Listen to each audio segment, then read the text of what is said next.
Before Darktide's latest patch, the plasma gun was one of the worst guns in the entire game, partly due to arm shots preventing kills on many important targets, and partly because venting used to chip away at your health, meaning you had to either kill yourself to be even remotely efficient, or suffer the longest reload in the entire game.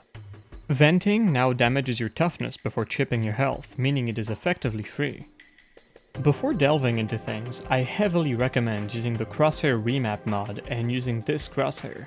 The default one is horrible to aim with, and is a very poor indicator of your charge level. The plasma gun is very good at doing everything a veteran needs to do. It one-shots all small elites in the game, as well as most specials. Its ability to pierce walls and enemies is dependent on its charge level. At no charge, it has the same penetration capabilities as the bolter and the shotgun slug, meaning it only goes through thin pieces of cover. As you charge up your shot, you can start hitting things through thicker surfaces. There's no way to tell what you can or can't shoot through, so you're gonna have to experiment to figure it out. The difference in target penetration between uncharged and fully charged shots is significant. It has minor AoE damage, but only if the shot is stopped by mass. You can immediately start charging a shot after a light shot. Its new ability to shoot through bulwark shields is interesting. The shield is actually a body part with a ×0 multiplier against melee and ranged, which the plasma now ignores. Its armor type is Carapace, and damage dealt to it is boosted by a plus Carapace damage perk. You can dispatch bulwarks easily in volley fire by opening them up with an uncharged shot and then finishing them off with a fully charged body shot. It doesn't have damage drop off at range except against unyielding and Carapace. The usual meta picks for veterans synergize very well with the plasma gun. Kill confirmed, unwavering focus, and counterfire ensure that you'll be able to maintain your toughness in any situation, letting you vent for free and ignore suppression, as well as interruptions. The other options in their respective rows just can't compete. Sustained fire may seem like a good pick initially due to the plasma gun having the longest reload in the game, but it's also got a very large magazine size, meaning you'll actually do very little reloading during firefights. It would be easier to recommend sustained fire if it vented all your heat immediately upon activation, but currently you need to first take out the magazine of the plasma gun and then activate it in order to vent all your heat. Counterfire works very well thanks to the large magazine size of the plasma gun, and it can be effortlessly maintained for extended periods of time, with enough time between kills to allow you to vent.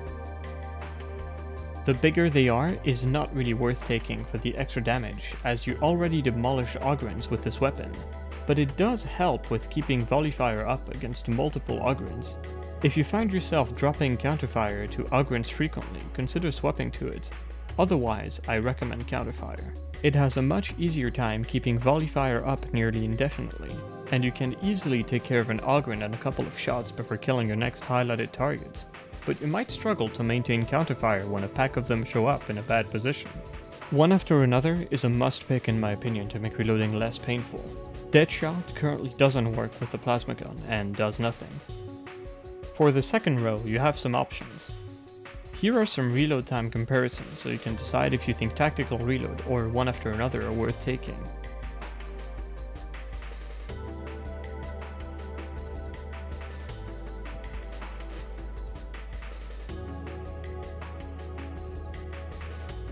There are 3 points of the reload animation that can be cancelled by sprinting.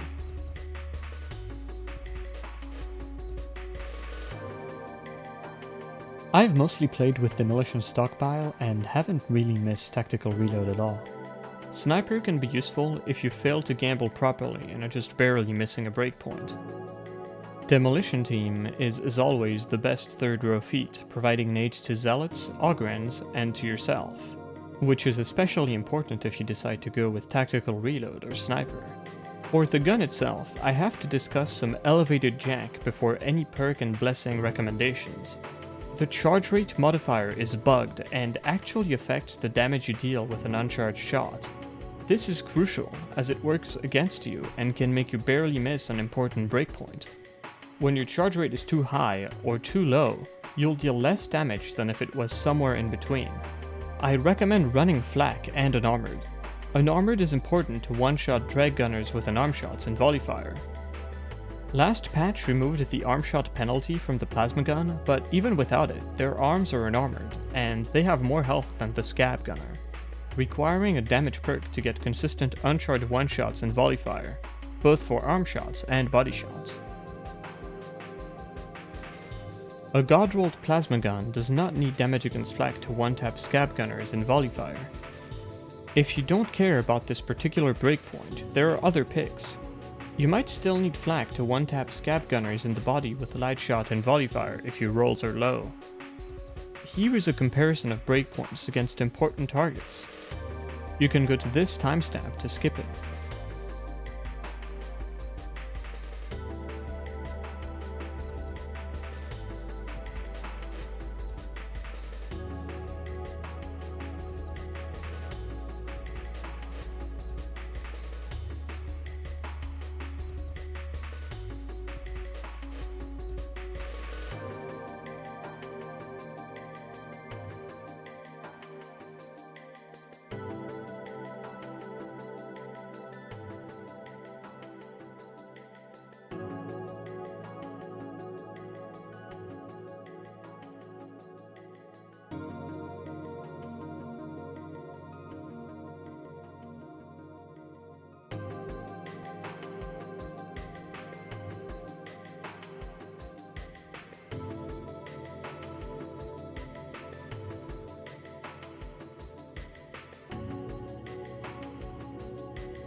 I mentioned how a charge rate too high or too low would make you deal less damage on uncharged shots.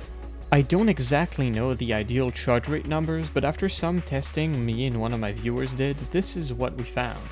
79% charge rate did the least amount of damage, and 71% did the most.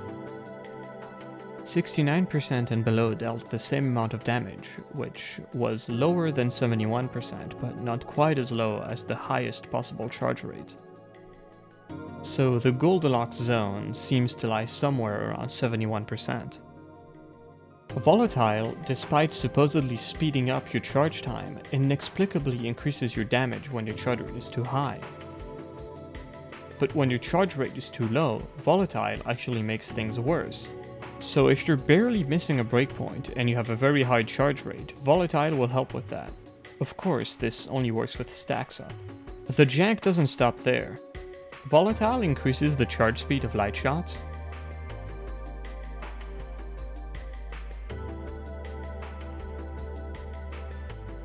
and the charge speed of fully charged shots. Minimal charge shots charge at the same speed, but will charge slightly more, causing them to deal more damage and cost more ammo. I recommend Volatile in its current state if you gambled correctly and it doesn't make your damage worse on light shots. Glory Hunter is made a little redundant by kill confirmed, but more toughness is never a bad thing, especially with how much more value you get out of it with Unwavering Focus active. It can be especially helpful after getting it stripped. Shattering Impact doesn't do anything for the plasma gun, and your target will typically be dead before your teammates have the opportunity to benefit from it. Gets Hot doesn't do much for you as the plasma gun doesn't crit very hard. Blaze Away is the best plasma gun blessing. It helps you get plenty of breakpoints you're just barely missing, and dealing more damage in general is always good, particularly against monsters. Charging up a shot prevents stacks from decaying indefinitely. It is best played aggressively, chaining one-shots on highlighted targets and maintaining counterfire for as long as your magazine has shots. Remember you have 5 seconds to chain your next kill before dropping counterfire, which gives you enough time to deal with an Ogren and still keep your spree going. Keep track of your heat so you don't find yourself venting instead of firing, and so you don't explode. Watch your ammo so you don't start reloading at a bad time. The heat mechanic can often make you forget you even have to reload this thing. The plasma gun is a great generalist gun that trades ammo efficiency for the ability to demolish large targets, penetrating shots, and a big magazine size. It performs very well against all shooters, elites, specials, and even monstrosities and Ogrins, but struggles with ammunition and is generally quite hard to use due to the delay before firing. It takes a little getting used to that delay before firing, but once you've got it down, you'll blow through entire rooms of ranged enemies. It fits nicely in the veteran meta. While not being quite as strong as the bolter, it doesn't struggle to kill anything. It's a unique, satisfying gun with a high skill cap, held back from being top tier by its ammo economy. And that's it for this guide. Thank you for watching, and once again thanks to Meme Mastodon69 for making this script sound like it was written by a human.